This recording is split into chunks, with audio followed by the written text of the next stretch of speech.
कार्यक्रम में आप सबका स्वागत है। आज टाइम थोड़ा बदल लिया था क्योंकि आज हमारे साथ डॉक्टर हिमांशु माथुर सर थे और शाम को ओपीडी का समय होता है, इसलिए टाइम 7 बजे की जगह हमने उसे 8 बजे कर लिया था ताकि पेशेंट्स जो मरीज़ आते हैं उनको भी असुविधा ना हो और आपको पूरा टाइम मिल सके। दूसरा, डॉक्टर साहब के बारे में बता दूं कि डॉक्टर हिमांशु माथुर सर देश में एक ऐसी शख्सियत हैं, आप सबके लिए मॉडल के रूप में भी हैं, क्योंकि राजस्थान के जोधपुर से सर आते हैं, जहां से राजस्थान के मुख्यमंत्री हैं श्री अशोक गहलोत जी। तो बड़ी हस्तियां जोधपुर ने इस देश को दी हैं, जिनमें से एक हस्ती हमारे साथ हैं, डॉक्टर हिमांशु माथुर सर हैं। सर स्वागत है आपका। और इसमें एक बड़ी बात यह भी है बेटा कि सर को बहुत लंबा अनुभव मेडिकल सेक्टर में होने के साथ टीचिंग का भी है, क्योंकि एमबीबीएस की जो बच्चे पढ़ाई करते हैं उनको सर पढ़ाते हैं। और दूसरी बड़ी बात यह है कि वो भारत ही नहीं, दूसरे देशों में, मतलब जैसे एक उदाहरण के तौर पे कजाकिस्तान सर जाते हैं पढ़ाने के लिए, वहाँ बच्चे पढ़ते हैं। मैं आपके प्रश्न लूँगा, वहाँ बच्चे पढ़ते हैं। तो सर को बहुत लंबा मेडिकल के साथ साथ पढ़ाने का भी अनुभव है।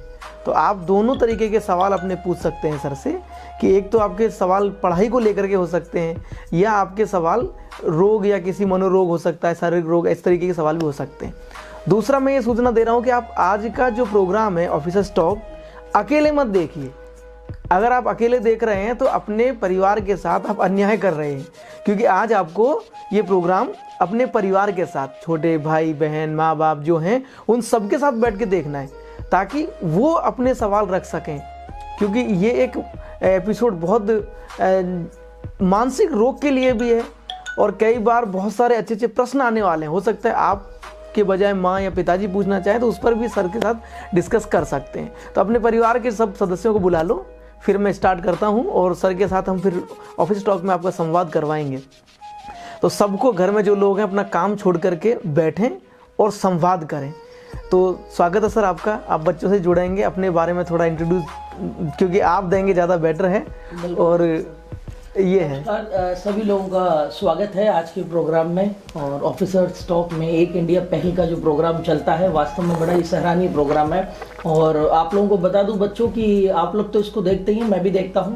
और सर का बहुत बहुत धन्यवाद मैं बोलना चाहूँगा कि आज उन्होंने मुझे आप लोगों के सामने उपस्थित होने का मौका दिया है। दोस्तों, मैं डॉक्टर हिमांशु माथुर मेरा नाम है, और राजस्थान के उस प्रदेश से मैं बिलोंग करता हूँ जहाँ ये कहावत है कि माया ने ऐसा पूत जड़े जैसा दुर्गादास। तो दुर्गादास राठौड़ की धरती से और 52 युद्धों का विजेता मालदेव की धरती से मैं बिलोंग करता हूँ दोस्तों। और जोधपुर से मेरा ताल्लुक़ है। जयपुर में अभी मैं इन दिनों कई वर्षों से जयपुर में ही सेटल हूँ, यहीं पे मेरा मकान और अस्पताल भी है। अपने बारे में मैंने जो चर्चा करी ये तो आपको मैंने बता दी। आप लोगों के लिए मैं कुछ बातें बताना चाहता हूँ कि जो स्टूडेंट्स हैं, जो बच्चे हैं, जो भी इस प्रोग्राम को देख रहे हैं, वो एक चीज़ ज़रूर सीख लें कि अगर आपको सही मायने में प्रतियोगी परीक्षाओं की पढ़ाई की तैयारी करनी है तो स्टार्टिंग से आपको उसको हमेशा पढ़ना होता है। शुरुआत से आप किसी भी विषय का अध्ययन करें, डिटेल में अध्ययन करें। अगर आप आरएस की तैयारी कर रहे हैं, अगर आप आईएएस की तैयारी कर रहे हैं, जो भी सीईटी एग्ज़ाम की, जो भी प्रतियोगी परीक्षा की तैयारी कर रहे हैं, बिल्कुल बेसिक कंसेप्ट से होते हुए आपको निकलना पड़ता है। ये बात नहीं सोचनी होती कि ऑलरेडी कई स्टूडेंट्स हमारे पास इस एग्ज़ाम को दे रहे हैं तो हम लोग पीछे से यहाँ पे कनेक्ट हुए, मतलब नए छात्र हैं और कई छात्र ऑलरेडी इसके अंदर एग्ज़ाम दे रहे हैं, कई सालों से दे रहे हैं, उनका सिलेक्शन नहीं हुआ तो हमारा कैसे होगा।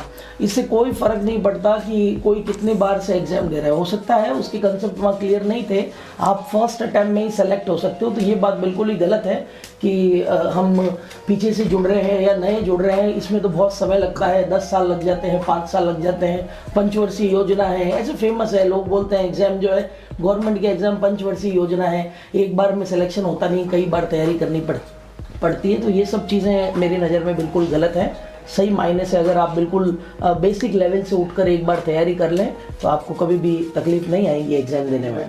दोबारा जुड़ जाएंगे। अभी हम वसीम बानो, ये है वसीम बानो,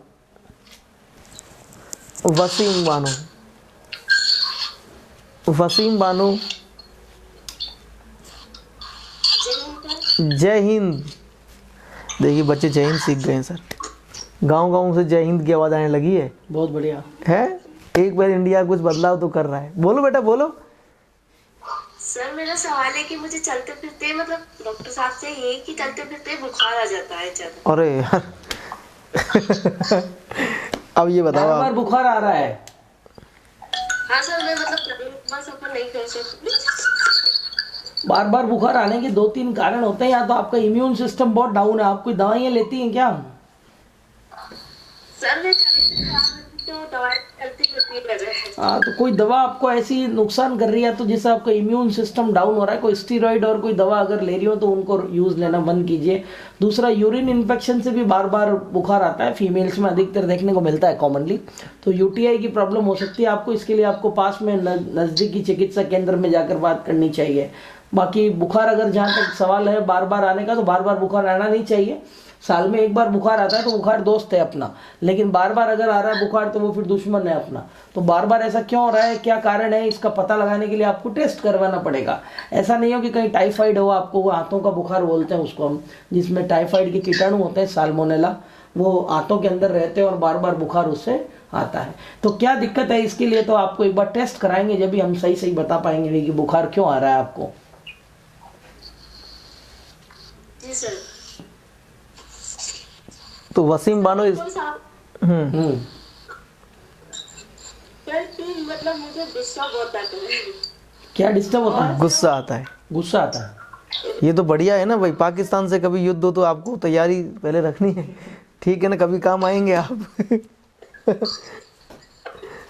गुस्सा और सर ये है कि मतलब जैसा हम लोग पढ़ते हैं ना सर, मतलब ऐसा लगता है पढ़ते पढ़ते भी कि नहीं मुझे कुछ याद नहीं रहेगा। हम्म जैसा आर्टिस्ट की जो अपने बिट था उसमें पढ़ते पढ़ते कि याद नहीं हो रहा है, मतलब ऐसा लगता है कि बिल्कुल भूल गया था। जो पढ़ रहा है वो भी भूल रहा है। बहुत बढ़िया। तो देखो, याद नहीं रहता तो उसका तरीका मैंने पहले भी अभी बताया, आपने शायद क्लास या तो लेट ली है। हाँ, हो सकता है लेट लियो। आप ध्यान रखिए कि आपको तभी याद रहेगा जब आपके दिमाग को मजा आएगा, नहीं तो याद नहीं रहेगा। जबरदस्ती करिए। अब मान लो कोई दूसरा आपको भाषा का अगर मैं दे दूं, कोई बंगाली भाषा है, कोई दूसरी भाषा आपको दे दूं और बोलूं इसको याद कर, तो आप याद कर ही नहीं पाओगे उसको। वही अगर इंग्लिश और हिंदी में लिखा होगा, या आप राजस्थान से बिलोंग करती है तो मारवाड़ी में लिखा हुआ होगा, तो आपको तुरंत समझ में आएगा। तो कहने का मतलब यह है कि आपको जब तक इंटरेस्ट नहीं आएगा अपने सब्जेक्ट में, आपको सब्जेक्ट याद नहीं रहेगा। इंटरेस्ट कब आएगा आपको सब्जेक्ट में, जब आप उस सब्जेक्ट को जीने लगोगी, उसके साथ में आपको जीना पड़ेगा। जो टॉपिक आप पढ़ती हो वो टॉपिक की पिक्चर आपके दिमाग में बनानी पड़ेगी। ऐसा अगर आप करती हो तो आपको सब्जेक्ट में इंटरेस्ट भी आएगा, आपको याद भी रहेगा, आपको मजा भी आएगा। जबरदस्ती इसलिए पढ़ती हो कि भाई नहीं मेरे को तो पढ़ना है, पेरेंट्स ने प्रेशर कर रखा है, तो फिर कैसे याद रहेगा बेटा। पिक्चर याद रहती है अगर आपको, तो फिर आपको सब्जेक्ट भी याद होना चाहिए। तो सीधे सा फंडा है कि आपको जैसे पिक्चर पढ़ते हैं अपन, पिक्चर देखते हैं अपन, जो अपने को दिखाई देती है पिक्चर, वैसे आपको सब्जेक्ट भी अपना इसी तरीके से पढ़ना है, महसूस करना है सब्जेक्ट को, तो आपको सब्जेक्ट याद रहेगा। समझ में आया है बेटा वसीम बानो? जी सर। देखिए, इसमें एक बात स्पष्ट सर ने कर दी है आपको, कि आप थोड़ा सा ये बता दें, केवल हमें, पूरे राजस्थान के बच्चे आपको सुन रहे हैं, कि आपको ज़रूरत है इसलिए आप पढ़ रही हैं या घर वाले ज़बरदस्ती पढ़ा रहे हैं? नहीं सर, मुझे खुद को पढ़ना है। पढ़ना है। अपना कोई प्रेशर नहीं है। नहीं है ना घर वालों का प्रेशर? बस तो इंटरेस्ट लेके पढ़ो, मजा आएगा। तो आप ऑफिसर्स टॉक प्रोग्राम में आप कितने दिन से जुड़ रहे हैं लगभग? कौन कौन से प्रोग्राम आपने अटेंड किए? सर मैंने अभी तक 5 प्रोग्राम अटेंड किए। अच्छा, सबसे पहले कौन सा किया था वो बताइए। राहुल सर का, उससे पहले दूसरे सर का। लेट हुई थी सर ज्वाइन, मतलब थोड़ा लेट इसलिए। अच्छा, राहुल सर का आपको याद है? उससे पहले जो ऑफिसर टॉक था उसमें आप थे?